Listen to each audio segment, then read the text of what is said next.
देखिए 2018 में जब कमलनाथ जी प्रदेश कांग्रेस के अध्यक्ष थे, इस पर काफी काम हुआ था और लगभग 50 लाख से ज्यादा फर्जी वोटर्स को चिन्हित किया गया था। मैं तो हमेशा से इस बात को कहता रहा हूं कि इस देश में संविधान ने निष्पक्ष चुनाव के लिए एक संस्था हमारे संविधान में उसका उल्लेख किया, माननीय चुनाव आयोग। उनका प्रथम कर्तव्य ये है कि वे इस देश के एक अच्छे स्वस्थ लोकतंत्र के लिए निष्पक्ष चुनाव की व्यवस्था करें। लेकिन आप देख रहे हैं पिछले कुछ सालों से विशेषकर इस दशक में किस प्रकार से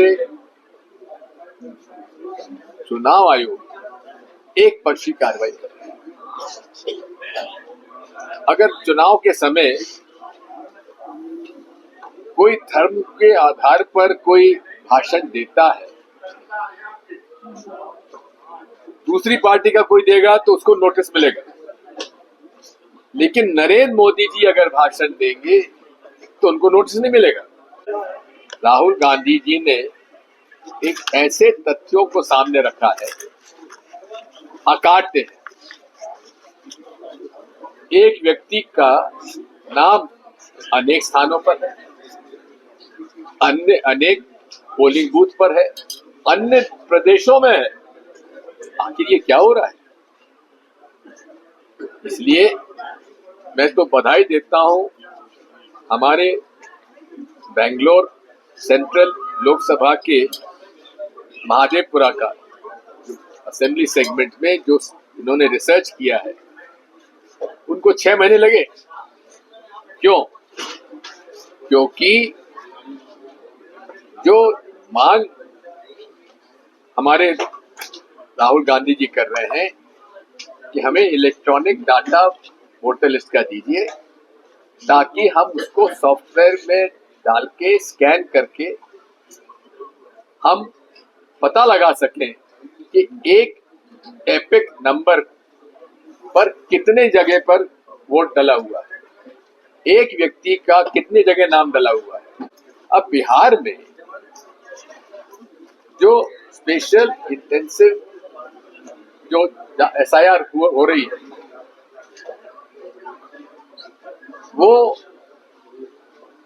क्या कारण है कि 2003 में इसकी गहन परीक्षण हुआ था, वो 2 साल लगे थे बिहार में।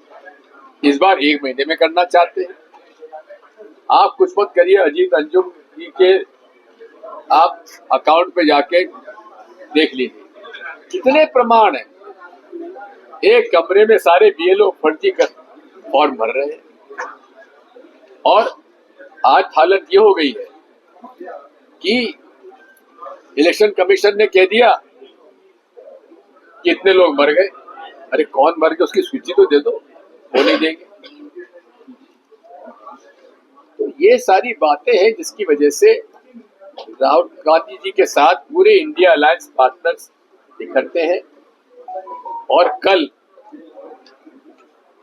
पूरे सांसद लोग जो सभी दल के हैं, जो भाजपा को छोड़ के NDA के पार्टी को छोड़कर, हम लोग चुनाव आयोग संसद से लेकर चुनाव आयोग के दफ्तर तक हम लोग मार्च करेंगे।